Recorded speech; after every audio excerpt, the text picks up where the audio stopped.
Acts chapter number 19. So hindi natin natapos yung pinag-aralan natin last week. Pwede ba tayo maka-request ng water dyan? So Acts chapter 19.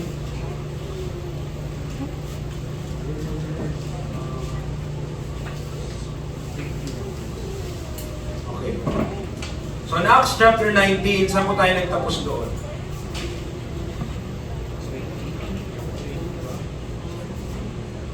Naalala niyo po? 20. Okay. 20, no? 20. Okay, sige. Basahin natin ngayon from verse number 21 hanggang okay, 24 lang para sa ating Bible reading. Diyan po kayo? Okay. Ready? Read. After these days were ended, Paul purposed in the Spirit, when he had passed through Macedonia and Achaia, to go to Jerusalem, saying, after I have been there, I must also see Rome. So he sent into Macedonia two of them that ministered unto him, Timotheus and Erastus, but he himself stayed in Asia for a season. At the same time, there arose no small stir about that way, for a certain man named Demetrius, a silversmith, which made silver shrines for Diana, brought no small gain unto the craftsmen. Tayo po manalangin. Lord, be with us at aming po pag-aaral continually sa Book of Acts about the Pauline pattern and missions. Give us understanding, Father. Give us a heart na burden po, Panginoon, sa puso namin na ma-reach out ang mga lost people. Help us na makita namin kung paano yung ginawa ministry ni Apostle Paul at may pattern din namin yung aming approach, even yung aming pong mga ginagawa ngayon according to these things. At nawa, Panginoon, magkaroon kami ng boldness, zealousness when it comes to reaching out for the lost. In Christ we pray. Amen and amen. Tayo po'y makakaupo.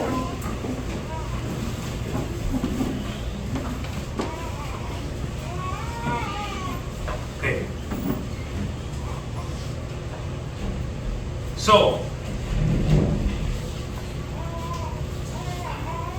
ito po mga kapatid, yan yung path na pagpunta ni Paul dito sa Jerusalem, he will go to Jerusalem, pupunta na siya doon sa Rome. Kaya doon na yung direksyon niya. After itong mga pangyayari na to, pupunta siya doon. But still, we are still in Ephesus. Dito po sa Acts chapter 19. At kung mapapansin niyo po, in verse number okay, Acts chapter 19, verse number 21, yan yung verse na binasa po natin, simulan natin. Now, Paul purposed in his spirit the voyage he would take. Ephesus, Macedonia, Achaia, Jerusalem, Rome. So alam niya, yan yung sequence, yan yung lugar na kung saan yung pupuntahan niya, dyan siya papunta. So, but, meron ng change. Sabihin, from Jerusalem, pagbalik niya doon, siguro mapupuntahan pa natin yun sa ating pag-aaral, pero gagapusan na siya. Sabihin, lalagyan na siya ng posas, siya po ay prisionero na, starting from Jerusalem. But, so, he went into Macedonia, two of them, currently nasa Ephesus siya.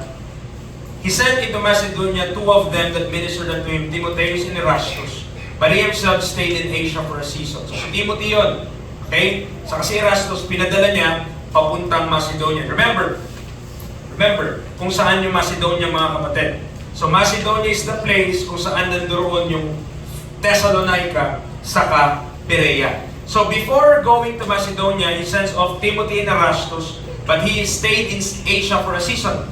In his own testimony, he stayed in Ephesus for 3 years. So 3 taon, mga kapatid, yung kanyang pagmamalagi doon. But bago siya, ang naging mitya ng kanyang pag-alis. Yung reason kung bakit siya umalis sa Ephesus during this time, ay yun yung following verses na ating pong pag-aaralan this evening or this afternoon. Now, so binasa natin yan hanggang verse number 24, binasa po natin yan, and there was a man named Demetrius. So yun yung pangalan niya. So si Demetrius po ay gumagawa ng mga idols. Gumagawa siya ng Diyos-Diyosan, shrines for Diana. Okay? So, nung ako'y naglalaro pa dati ng League of Legends, merong character doon pangalan Diana. And true to its kasi goddess of the moon yun. If I'm not mistaken, so merong kinalaman sa buwan. But that is from the Greek mythology. And this Demetrius, dahil yun yung kanyang kabuhayan. Kabuhayan niya gumawa ng mga shrine, kabuhayan niya gumawa ng ganon. Silversmith, ibig sabihin yung medium na ginagamit niya ay pilak. So silver. Isipin mo, no, napakamahal nun. Kapag gumawa ka ng Diyos, shrine para sa Diyos Diyosan. Sa mga bahay mo, di ba, nagalagay sila ng ninyo. At madalas yung ninyo na yun, meron pang parang shrine yun. Meron pang parang pa-hove na gano'n. Pabilog. So, pero gawa lang sa bato yun. What if gawa yun sa silver? Gaano kamahal yun? Diba? Ito yung kabuhayan ni Demetrius. At sabi ng talata sa atin, si Demetrius po, hindi maliit yung kita niya. Brought no small gain unto the craftsman. Ibig sabihin, malaki ang kinikita niya doon sa kanya pong occupation na yun, na paggawa ng mga shrines. Now, moreover, you see and hear that not alone at Ephesus, but almost throughout all Asia. So, ang nangyari po kasi dito mga kapatid, punta natin yung talata, verse number 25.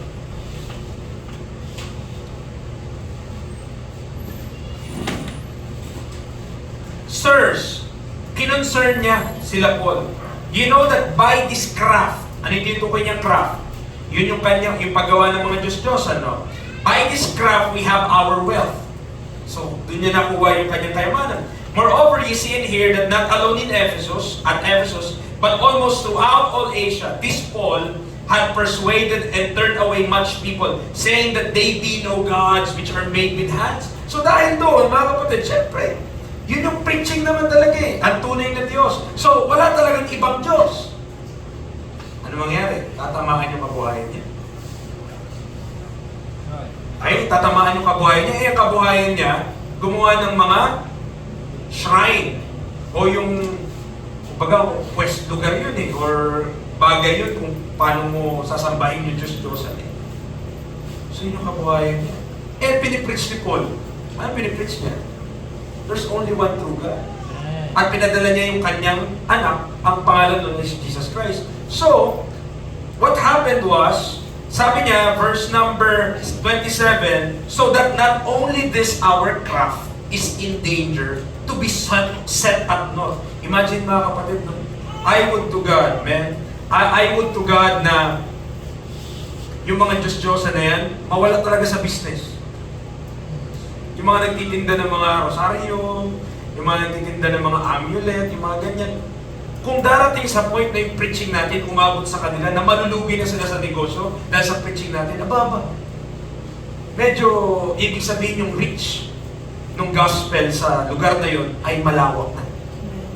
Kasi, para maapektuhan mo na yung nagne-negosyo nun, hindi yun madali. No? Pero alam natin nga, kasi meron tayong idea dahil nga sa Bible, 3 years nag-stay si Paul sa Ephesus. So, hindi saglit.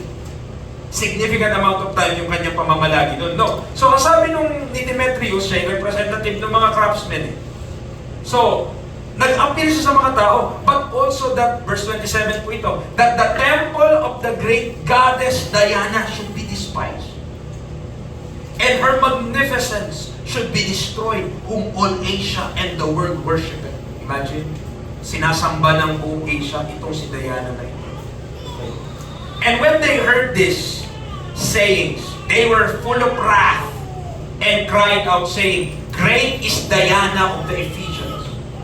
Grabe, dakila si Diana ng mga taga-Efeso. And the whole city was filled with confusion, and having caught Gaius and Aristarchus, men of Macedonia, Paul's companions in travel, they rushed with one accord into the theater. And when Paul would have entered in unto the temple, the disciples suffered him not. So si Paul, papasok na sana siya, kasi ang daming tao dun eh. Okay? Ang daming tao dun sa lugar na yon. Now, dapat si Paul, i-represent niya yung sarili niya, pero pinigilan siya ng mga disciples. And certain of the chief of Asia, which were his friends, sent unto him, desiring him that he would not adventure himself into the theater. Huwag kang pupunta dyan. Some therefore cried one thing and some another, for the assembly was confused, and the more part knew not wherefore they were come together. And they drew Alexander out of the multitude, the Jews putting him forward. And Alexander beckoned with his hand and would have made his defense unto the people. Verse 34 to 35.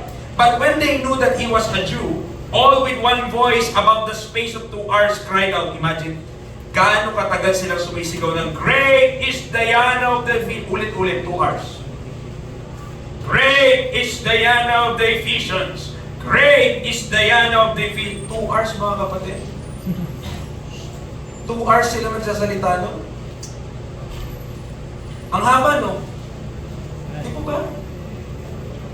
Preacher, bakit ganun sila ba't ganun sila ka-panatiko dyan sa Diyos-Diyosa nila? Goddess Diana nila. Hanggang ngayon naman, ganyan yung mga tao eh. Totoo ba yung preacher? Oo. Defense! Defense! 2 hours yan. Ang ingay-ingay sa mga court. Diba? Ngayon mga Diyos nga lang ngayon, bulls. Diba? Mga hayop pa rin, diba? Pelicans. Diba? Mga hayop pa rin. Okay? Pero kita niyo yung practice na 2 hours nagsisisigaw sila. Walang kwenta naman sinisigaw. Great is Diana of the Ephesians! Great is Diana! Eh, paulit-ulit. Tapang oras. Okay, grabe. Verse 35, and when the town clerk had appeased the people, so napatahimik nila, he said, Ye men of Ephesus, what man is there that knoweth not how that the city of the Ephesians is a worshipper of the great goddess Diana, and of the image which fell down from Jupiter? So, grabe no, may bumagsak daw galing sa Jupiter na imahe at yun ay kailangan sinasamba. Now, 36, seeing then that these things cannot be spoken against, you ought to be quiet and to do nothing rashly. For ye have brought hither these men, which are neither robbers of churches, nor yet blasphemers of your goddess. Wherefore, if Demetrius and the craftsmen which are with him have a matter against any man, the law is open, and their deputies, let them impede one another. So, tinapos natin pagbabasa para maka-jump tayo mamaya sa chapter 20. But if ye inquire anything concerning other matters, it shall be determined in the lawful assembly. For we are in danger to be called in question for this day's uproar, there being no cause whereby we may give an account of this discourse, of concourse, and when he had thus spoken, he dismissed the assembly. So, nakita niyo po yung kaguluhan, yung mga tao talagang galit na galit. Ano? Ang nagrereklamo lang naman si Demetrius, saka yung mga craftsmen. Yung mga gumagawa lang ng ano, tama? Yung mga gumagawa lang ng shrine. So yun lang. Kasi sila lang i-apektado talagang so much eh. Okay?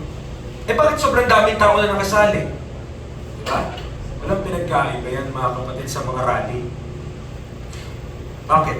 Wala namang kinalaman yung iba dun eh. Sinama na. O sige, makisigaw ka. Dami na nila. Okay? Pero ang may concern lang naman talaga, si Demetrius at yung mga maapektahan yung kanilang kabuhayan. But, marami talaga mga tao, sama lang. Okay? Nadadamay lang ba? Or nagpapadamay din. So, preaching the gospel faithfully, mga kapatid, will affect the livelihood of people who are living contrary to sound doctrine. So, tandaan niyo po ito mga kapatid ha. Ang paniniwala sa gospel without works. Tama ba? When you believe the gospel, walang works yun. Why? Kasi naniwala ka eh. Yung believing kasi, hindi siya work. So when you believe the gospel, walang work doon. No work involved. But once you believe, once na naniwala na tayo sa Ebanghelyo ni Kristo, once na tayo naligtas na ng Panginoon, of course, ang Panginoon kikilos sa atin. Tama po ba? Kikilos siya eh. At yung kontra sa Kanya sa buhay natin, gusto ng Panginoon, mawala yun. Okay? Gusto ng Panginoon, alisin yun. So therefore, ano mangyayari mga kapatid? Mangyayari po, may mga bagay ka na, sabihin natin, masasacrifice talaga. Pagdating sa Panginoon. May mga bagay tayo na kailangan iwaksin, may mga bagay tayo kailangan panikuran, may mga bagay tayo na hindi na magagawa kapag tayo saved na. Hindi ibig sabihin na hindi mo nagagawa yun, hindi ka saved. Pero, kung saved ka, dapat lang talaga na meron tayong mga bagay na iiwanan. Okay? So, it is not wrong, kagaya nito, it is not wrong to work. Tama ba? God through the scripture instructs to do it. inuutos ng Panginoon yun, sinusuportahan ng Biblia yun. But we should work with our hands the thing which is good. Yun yung sabi ng Ephesians chapter 4 verse 28. Tingnan mo lang ha, buksan ko lang saglit. Ephesians chapter 4 verse number 28. Verse number 28. Let him that stole steal no more, but rather let him labor, working with his hands the thing which is good, that he may have to give to him that needed. Okay? So ang sabi diyan, work with our hands the thing which is good. Preacher, tatrabaho naman ako. Pero nang-hold up. Yung trabaho pang-hold up. Pwede ba yun sa Diyos? Masipag naman. Masipag naman daw. Pero nang-hold up. Nanunutok ng ng kutsilyo. Pwede ba naman yun sa isang Kristiyano? Hindi po ba? Ibig sabihin, pati yung lahat ng ating ginagawa, binabago ng Panginoon. So, ito po mga kapatid, para sa mga young people, aware din kayo. Hindi lahat ng trabaho makakalugod sa Panginoon. Hindi lahat. May mga uri ng trabaho na wag mong papasukin. Marami talaga mabilis ang pera, pero mabilis din ang buhay mo. Bakit? Gramo-gramo lang ang usapan. Pero yun kaya ay masipag ka, dealer ka, ang aga mo gumising. Okay? Nagdi-deliver ka lang ng parcel. Tapos paghapon, nakita mo na yung pag-account mo, 20K. Pero nasa listahan ka ng PIDEA. Maganda kayang negosyo yun? Maganda kayang kabuhayan yun? Hindi yung thing which is good. Nakuha po natin. So, maging yung ating kabuhayan, it is supposed to be in connection to, or it is to be bounded by sound doctrine. Hindi tayo, kapag tayo ay natuto ng salita ng Diyos, meron mga hindi mo talaga pwedeng pasukin mga kapatid. Mga ganpurhay, hindi preacher kasi kailangan pera. Doon lang, magmamas lang kami, tapos kikita na kami maghapon. Okay? May mga uri ng trabaho na hindi kinalulugdan ng Diyos. Ganun yung trabaho ni Demetrius. Ang galing niya sa arts, isipin mo, nakagawa sila ng shrines. Di mahusay yung kamay niya. Magaling na welder yun. Diba? Pero ginagawa niya Diyos-Diyosan. So hindi yun consistent sa salita ng Diyos. So, problema niya yun. Okay? Pero hindi naman kasi siya believer. May nagreklamo siya, hindi naman siya believer. Pero kung believer ka, magkakaroon talaga tayo ng problema sa Panginoon kung yung trabaho natin kontra salita ng Diyos. Nandiyan po tayo? Okay. Bro, anong trabaho mo? Ano po, pastor? Trabaho ko po ay papautang po ako, tapos yung tubo 50%. Oh, bro. Pwede ba ako dyan? Ganun pa yan, no? Hindi po mga kapatid. It's supposed to be our means sa ating pamumuhay should be a righteous cause. Amen. So, lahat yan, tutulungan tayo ng Panginoon, bibigyan tayo ng wisdom, bigyan tayo sa Panginoon ng wisdom when it comes to those things, sapagkat meron talagang mga trabaho na hindi tayo i-allow ng Panginoon. Ayaw ng Diyos. Hindi ka naman pinipigilan ng Diyos kung papasok ka sa ganun. Wala namang kamay na hihitak sa'yo. Pero, may conscience tayo. Pero may Holy Spirit. Nasabihin sa'yo, huwag na dyan. Tigil na dyan. Okay? Kahit naman mga employment, mga kapatid, meron pa rin mga sketchy things. Alam natin ang mundo, this is a present evil world. I myself, I could testify, mga kapatid. I could testify. Talagang may mga government agency na kurakot talaga. Okay? So, di ko alam, mag-iisip ako, sino ay papanigan ko? Yung boss ko na nandadaya? O yung gobyerno na nangingitil? Paano to? Paano ba yung sitwasyon to?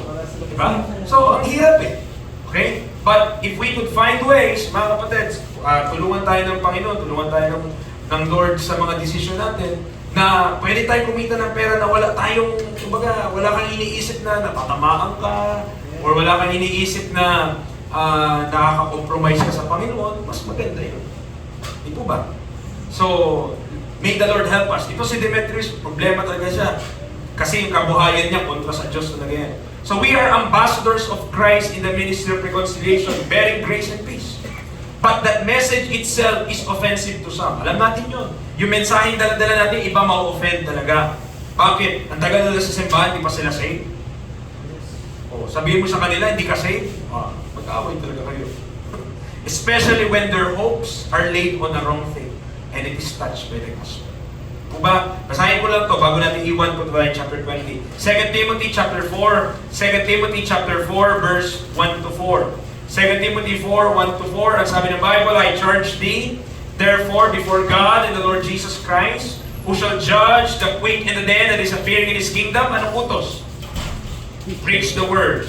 Be instant in season, out of season. Reprove, rebuke, exhort with all long suffering and doctrine. For the time will come when they will not endure sound doctrine. But after their own lust shall they heap to themselves teachers, having itching ears, and they shall turn away their ears from the truth, and shall be turned unto fables. Mga kapatid, yan ang nangyari. Turning away their ears from the truth. At expect na kapag ang truth ang pinipreach, meron talagang mga feelings na ma-hurt. Expect that. Okay? But ang ating attitude, kapag tayo ay natatamaan ng salita ng Diyos, hindi lumaban, kundi manalangin sa Panginoon, Lord, paano ba namin maitatama ito? Paano ba ito maitutuwid? Ganun po yung pag-uugali. Whether tayo makapakinig ng preaching, at nakita mo naman, biblical naman, naka-right divide naman yung mensahe. Tama naman talaga sa panahon natin ngayon yung mensahe na yun. So, wala ka ng ano dyan. Kumbaga, nasa crosshair ka na eh. Direkta na talaga sa'yo. Tama na talaga sa atin. So, hindi ka maglaban. Manghingi tayo wisdom. Paano ba? Kasi, nakalock in po kami sa ganitong sitwasyon. So, ang hirap ng sitwasyon namin. Paano ba kami makakapunta sa sitwasyon na nasusunod ka na? Okay? Instead na maglalaban tayo. Okay? Instead na, ano naman, masyado maapektuhan yung buhay namin kapag pinakinggan namin yan. Ganun talaga mga kapatid. When it comes to the Word of God, there are times na matouch yung ano natin, ginagawa natin, paguhin tayo ng Panginoon. So, talo tayo chapter 20. Chapter 20. So, dahil naiwan lang natin yung last week. Okay? Chapter 20, verse 1. And after the uproar was ceased, Paul called unto him the disciples and embraced them and departed forth to go into Macedonia. So, tinawag niya yung mga disciple at embrace, mga kapatid, talagang yakap yun, no? Yung mga kapatiran, kasi aalis siya. So, ang mangyari, si Paul, pinauna niya na kasi si Timothy sa kasi Erastus, pumunta na ng Macedonia, siya nasa Ephesus pa. So, pinatawag niya na yung mga tao dito, nagyakapan na sila, pupunta na siya doon. Now, the uproar in Ephesus paved the way for Paul's departure after staying there for 3 years. 3 taon ng buhay ni Pablo doon, nasa Ephesus siya. Ngayon, pupunta siya ng Macedonia, na nandoon po yung Thessalonica. Tandaan niyo po yung dalawang ano na yan ha, place. Thessalonica and Berea, nasa Macedonia yun. Okay, nasa Macedonia yung dalawang lugar na yun.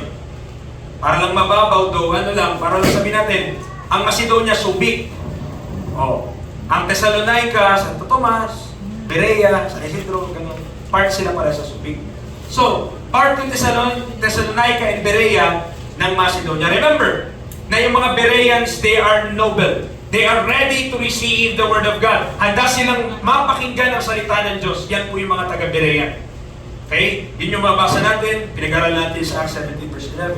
While the Thessalonians, o yung mga taga-Thessalonica, ay mga halimbawa sa lahat ng mga mananampalataya sa bawat dako. Bakit? Tignan natin. 1 Thessalonians chapter 1. Okay?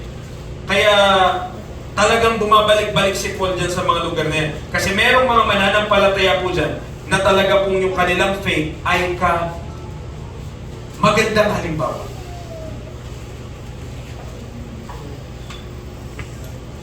First Thessalonians chapter 1 verse 1. Paul and Silvanus. Alam na dito sa Bible ko yung A. Diba Silvanus? Yung A niya, low A. So Silvanus pala. Anong pangalan? What's your name? I'm Silvanus. And Timotheus, unto the church of the Thessalonians which is in God the Father, and in the Lord Jesus Christ. Grace be unto you and peace from God our Father and the Lord Jesus Christ. We give thanks to God always for you all, making mention of you in our prayers, remembering without ceasing your work of faith, labor of love, and patience of hope. Mga kapatid, I know, nakita ko po, alam nyo, napakahirap maglingkod sa Panginoon ng walang pag-ibig. Kaya sa tayo po, lalo na pag may interchurch fellowship tayo, kailangan natin ng pag-ibig para hindi tayo mabigatan sa ating ginagawa. No? So sabi niya, in the sight of God and our Father, knowing, brethren, beloved, your election of God. For our gospel came not unto you in word only, but also in power and in the Holy Ghost and in much assurance, as you know what manner of men we were among you for your sake. And ye became followers of us and of the Lord, having received the word in much affliction, with joy of the Holy Ghost. So that, tignan niyo po yung epekto sa kanila, naging mananampalataya sila, dumating sa kanila ang gospel ng in power, in the Holy Ghost, in much assurance. So, verse 7, the effect of the gospel to them, so that ye were ensamples to all that believe in Macedonia and Achaia. Imagine, yung church na to, naging halimbawa sa mga simbahan na nasa Macedonia, pati Achaia, yung Achaia naman, nandyan yung Corinth. Okay, wala na itong ano to. Your battery has been low. Hindi siya nagaganon eh. Good morning.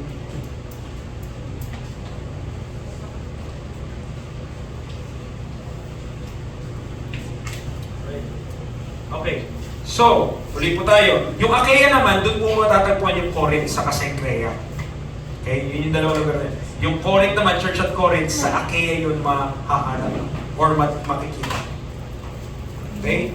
So, sabi niya, halimbawa daw po sila in Macedonia and Achaia, verse 8, for from you sounded out the word of the Lord, not only in Macedonia and Achaia, but also in every place. Kita niyo, bawat lugar, your faith to Godward is spread abroad.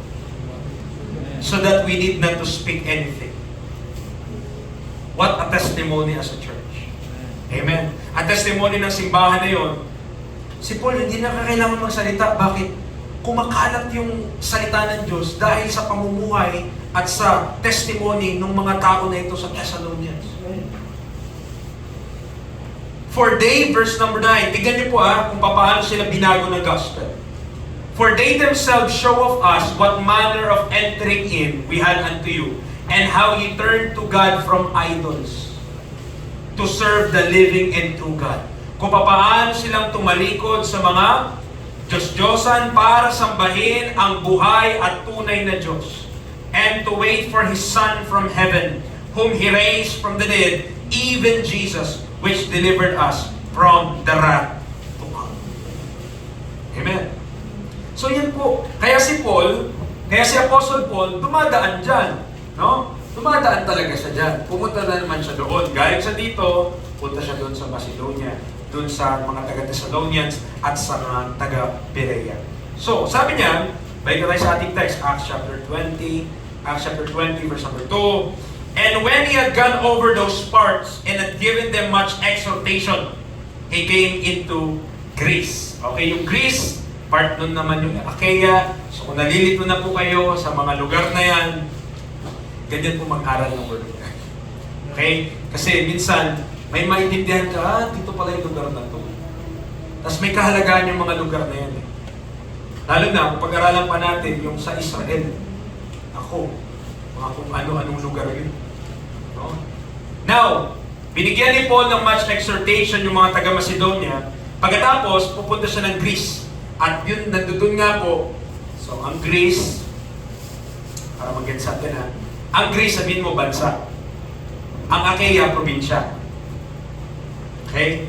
So, at ang Corinth, syudad. Nakuha po natin? So, pag sinabi ng Bible na si Paul pumunta ng Greece, it is also proper na pumunta din siya ng Corinth. Kasi ang Corinth, nasa Achaia na nasa Greece. Okay? So ito po, bakit mahalaga yan? Kasi may papaliwanag tayo dito. Nanatili siya doon, and there about 3 months. And when the Jews laid wait for him, as he was about to sail into Syria, he purposed to return through Macedonia. Now, bakit mahalaga yon? Itong 3 buwan na to, nasa Acts 20 tayo, tama po? Yung 3 buwan na yan ang nagbigay sa kanya ng time para isulat yung Book of Romans. That is the time when he wrote that. If you don't remember, I hope you remember, but I know some of you, or most of you, do not remember. Hindi nyo naman naalala. Tinuro ko na kung kailan sinulat yung Romans nung nagsisiris tayo sa Romans. Gano'ng katagal yun? Matagal yan. Tama? So, ilang taon na yun. Okay? But, nilagay ko yun dito eh. Okay? So, but that is the time na sinulat niya yung Book of Romans. Ito po, Romans chapter 1. Romans chapter 1. Now, turn to verse 10. Romans chapter 1, verse number 10. Kasi, nung time na yan, hindi pa siya nakakapunta ng Rome. So, ito lang ang sinulat niya sa kanila. Making requests, if by any means, now at length, I might have a prosperous journey by the will of God to come unto you. So, hindi pa siya nakakapunta kasi gusto niya palang pumunta. For I long to see you, that I may impart unto you some spiritual gift, to the end ye may be established. That is, that I may be comforted together with you by the mutual faith, both of you and me. Mga kapatid, sa isang minister of God, isa siyang comfort. Nakita niyo verse number 12? Isa siyang comfort na malaman mo na yung mga tinuturuan mo, parehas na kayo ng pananampalataya. Okay? So, verse number 13, Now I would not have you ignorant, brethren, that oftentimes I purpose to come unto you, but was led hitherto, that I might have some fruit among you also, even as among other Gentiles. I am debtor, both to the Greeks and to the barbarians, both to the wise and to the unwise. So as much as in me is, I am ready to preach the gospel to you that are at Rome also. So, dyan niya yan sinulat, yung Book of Romans. Alam ko po, nalagay ko yan dito. Tignan ko lang mamaya. Oh, and there accompanied him into Asia, nasa Acts 20 verse 4. Balik na tayo doon. Acts 20 verse 4. So, sasamahan siya, papuntang Asia. So, nagaling na po siya. Nakita niyo yung sequence? Galing siya ng Ephesus, pupunta sa Macedonia, bumaba siya dito. Ngayon, babalik na siya ulit dyan. Pupunta na sa ulit ng Asia, part ng Asia, Ephesus. So, babalik na ulit siya dyan, at mula dyan, pupunta na siya ng Jerusalem. Okay? So, ang mga kasama niya dun sa Asia, si Sopater of Berea. Nakita niyo? Saan niya yan hinugod? Dito yan eh. Taga dito yan sa Macedonia. Kaya nga of Berea. And of the Thessalonians, Aristarchus and Secundus. Diba? Naghanap kayo ng mga pangalan sa anak. Yan o. Anak, ang pangalan mo Sopater. Anak, ang pangalan mo Aristarchus. Anak, ang pangalan mo Secundus. Mama, ba't ganito naman ang pangalan ko? Yan kasi biblical yan, anak. Gaius, Timothy, Tychicus, and Trophimus, yan yung mga tao na kasama ni Paul. Now, instead of heading straight to the port, no, imbis na pumunta siya diretso doon para lumayag na sa agad, bumalik muna siya ng Macedonia. At yun nga yung mga listahan ng mga men, nakita niyo po kanina, na tulong kay Apostle Paul sa ministry. At tandaan niyo po ito mga kapatid, it is very hard to have a one-man ministry. Mamamatayan ng maaga yung tao na pag nag-ministry siya, solo niya lang. Kahit si Apostle Paul, tandaan nyo, at least man lang may kasama siyang isa. Tama? Kung nagsisimula siya, may Barnabas, may Silas, tapos dumami na lang, o nagkaroon ng dagdag. Okay? Ano ang tinuturo sa ating prinsipyo ng mga kapatid? Walang kahit sino sa atin kayang mag-isa. Wala. Okay? Tulungan po tayo pagdating sa gawain ng Panginoon. So, tinuro ko na to, ito yung writing nga ng Book of Romans. So, Acts chapter 20 yung writing niya. Diyan siya. So, mahaba yung explanation ko po dyan. Hindi ko na-explain ngayon for the sake of time.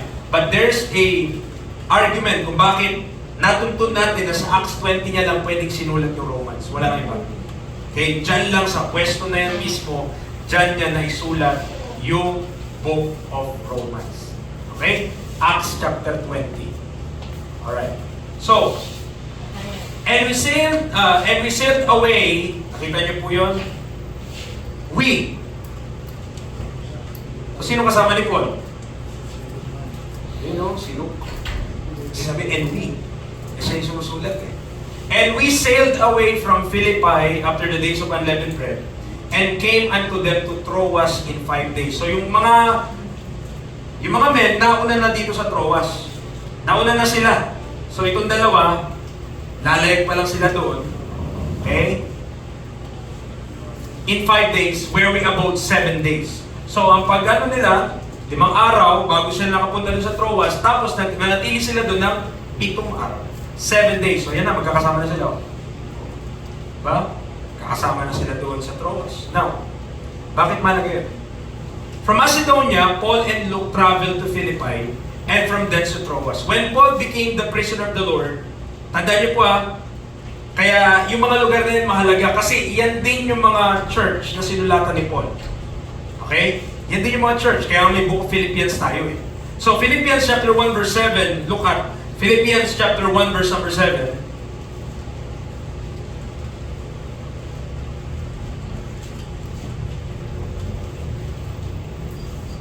Even as it is meet for me to think this of you all, because I have you in my heart. Inasmuch as both in my bonds and in the defense and confirmation of the gospel, ye all are partakers of my grace. Mga kapatid, hindi lahat ng church ganyan magsalita si Paul. Yung church at Philippi na yan, grabe din yung tulong niyan kay Paul na kahit siya'y nakakulong, tumutulong pa rin sila. Hindi nila kinakahiya. Hindi nila kinakahiya yung nangyari kay Paul. Bakit nga ba siya ikukulong in the first place? Dahil naman sa gospel yun eh. At di nila kinakahiya si Apostle Paul na siya ay nakagapos, but they communicated unto him. Kaya dito, Philippians 4. Philippians 4. Umalis agad ako dun, meron pa pala. Philippians 4 verse number 14. Philippians 4:14. Notwithstanding, ye have well done, that ye did communicate with my affliction. Now ye Philippians know also, that in the beginning of the gospel, when I departed from Macedonia, no church communicated with me as concerning giving and receiving, but ye only. Imagine, walang ibang simbahan nung nanggaling siya sa Macedonia na nakipag-communicate sa kanya. Okay? Sabi talagang nagbibigay ng support sa kanya. Walang iba, sabi niya. Kayo lang. Verse 16, for even in Thessalonica, ye have sent once and again unto my necessity. Not because I desire a gift, but I desire fruit that may abound to your account. But I have all and abound, I am full, having received of Epaphroditus the things which were sent from you. Ganyan po yung giving nila kung anong tawag. An odor of a sweet smell, a sacrifice acceptable, well-pleasing to God. Okay? So, kaya naman, gano'n na lamang din yung writing ni Paul dyan sa mga taga-Philippi dahil po sa kanilang generosity din sa kanya, kahit sa ministry niya. Kahit dumating na sa point na kinulong siya, tumutulong pa rin sila. By the way, mga kapatid, itong mga letter ni Paul, mga epistle niya, hindi naman yan yung lahat ng church eh. Bakit walang may Philippi, may Thessalonia, may Galatians, walang Berea na book? Wala naman. Walang Antioch, doon nga yung pinanggalingan niya. Wala ring saan pa siya mga nagpupunta. Diba? Pili lang yung mga yan. Kasi yung mga book na yan, yan lang yung Word of God na gusto ng Panginoon dumating sa atin ngayon. Okay? At may mga specific problems along our faith na sinusolve ng bawat epistle na yan. Ang problema mo tungkol sa rapture, pupunta ka ng Thessalonians, doon din yun. Ang problema mo, church discipline, carnality, Corinthians yun. Kasi problema ng church yun. Problema mo yung gospel na dahaluan ng law, Galatians ka pupunta. May mga purposes.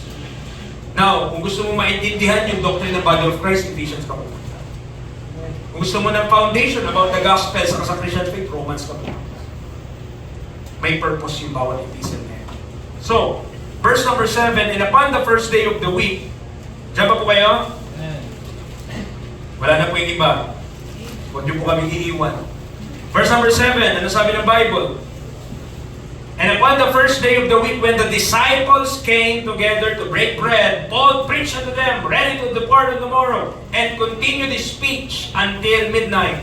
Oops. Praise the Lord. Amen. Here, we also get the principle to meet on the first day of the week. Nakita niyo? Kung kailan sila nag-meet? First day of the week. So, in laying instruction for the Church of Corinth, inordain din ni Paul na yung collection, kung kailan sila magre-receive ng pera para itulong, mga kapatid, sa Church of Jerusalem, if I'm not mistaken. Sabi ng 1 Corinthians 16, 1-2, ano yun? First day of the week niya rin yun pinag-uutos. Okay? So while we have other days where we conduct services and fellowship, siya alam naman, minsan, diba? Inter-church fellowship, Sabado yun.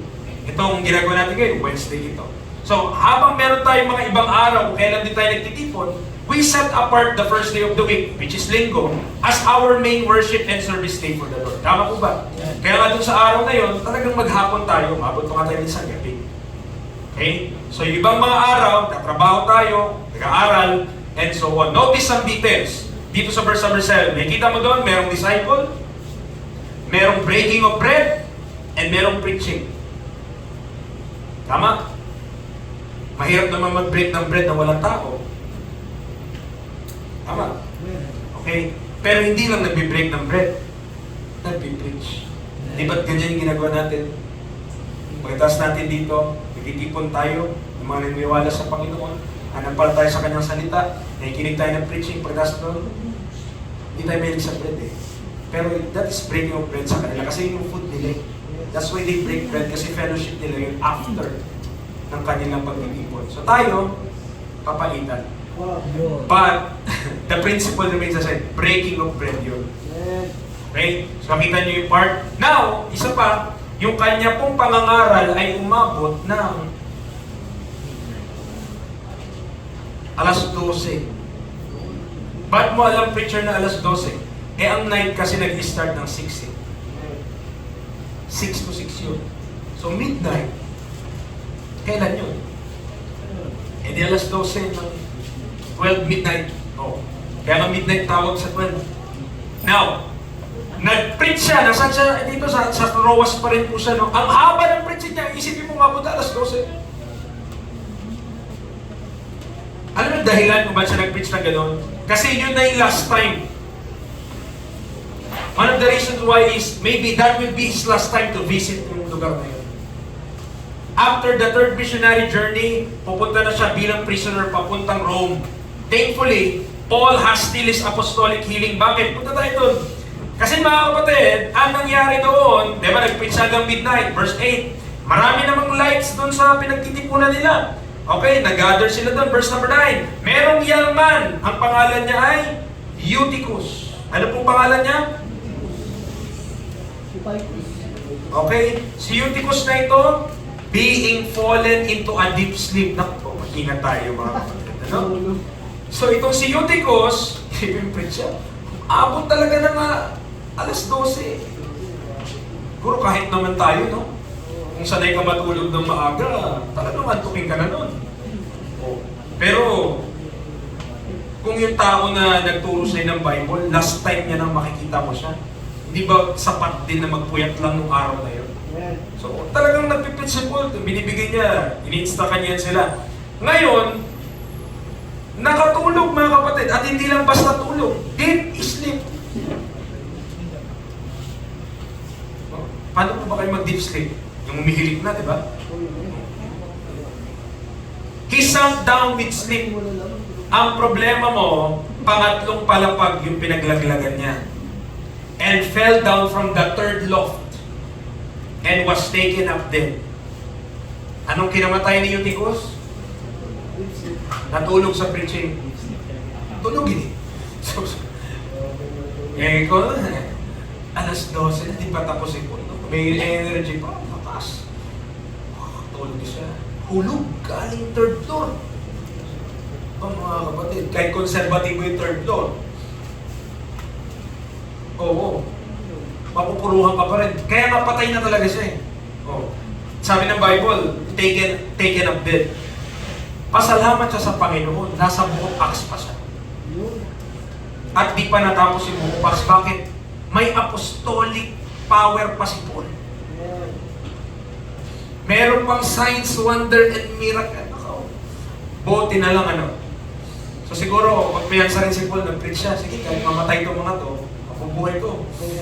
Hindi po. Verse number 10, and Paul went down and fell on him. Siguro doon lang natigil yung preaching niya, no?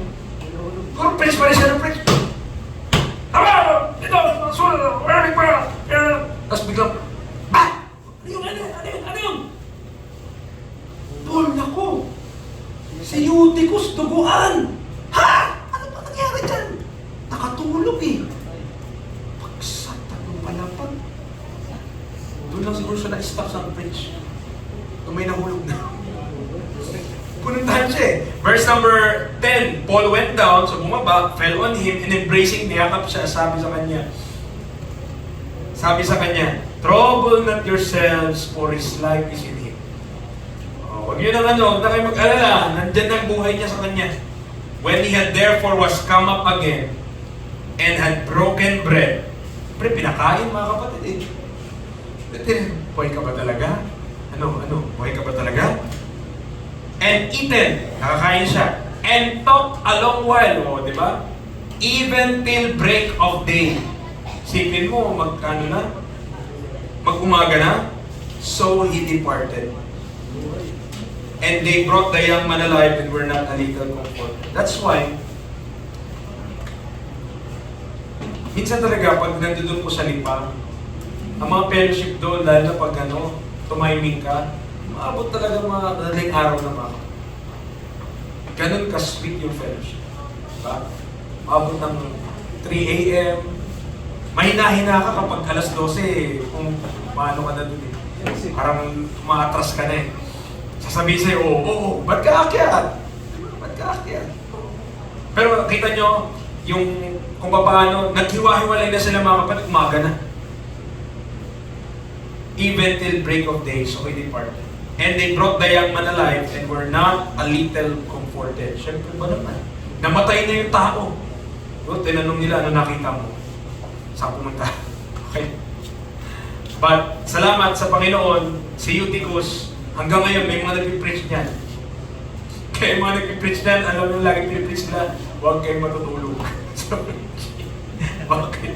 Beware of Eutychus. Ito na ang mga preaching nila. Malapit na po tayo mga kapatid. Verse number 13. And we went before to ship and sailed unto Assos, there intending to take in Paul, for so had he appointed, minding himself to go afoot. So, hindi siya maglakad, Gusto niya maglakad lang siya. Verse number 14. And when he met with us at Assos, we took him in and came to Mytilene. And we sailed thence and came the next day over against Chios, and the next day we arrived at Samos, and tarried at Trogyllium, and the next day we came to Miletus. Okay? For Paul, sabi ng verse number 16, had determined to sail by Ephesus because he would not spend the time in Asia, for he hasted if it were possible for him to be at Jerusalem the day of Pentecost. So yun yung course. Nakita nyo, galing Mytilene, Troas sila, diba galing Assos, punta sila ng Mytilene, Chios, Samos, Trogyllium, tapos punta sila ng Miletus. Tapos, dito po, next week na natin pag-uusapan, pinatawag niya yung elders ng Ephesus, punta daw sila dito. Kasi dito niya na parang maghuling habilin na siya dahil hindi niya na makikita yung mga tao na yan po. The next time na magkita sila, nasa langit na sila. Okay? But in the flesh, mga kapatid, yun lang po, no? May time talaga na may mga iba sa atin, mangilan-ngilan sa atin na mauuna sa Panginoon. And the next time we will see them is on the rapture or kapag nandun na tayo sa langit. Okay? Preacher, magkakakilala pa ba tayo dun sa langit? I believe so. Amen? I believe so. Okay? Kaya maging mabuti tayo sa mga asawa natin. Magkakilala pa rin tayo sa Diyos. Okay? So, di naman i-wipe ng Diyos yung memory mo eh. Pero ang sanabi niya sa Revelation, wipe the tears of your eyes.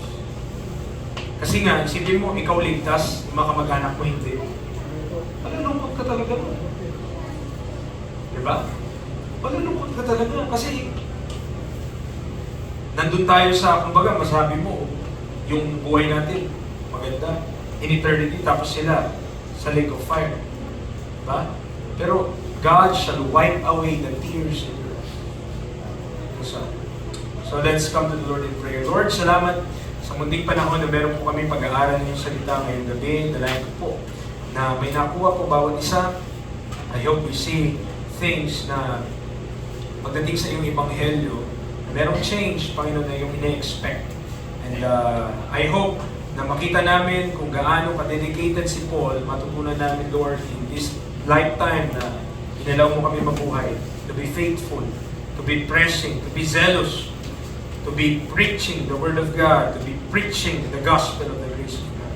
Salamat po sa mga kapatiran. Take it tonight. Be to you the glory and praise. Christ we pray. Amen and amen.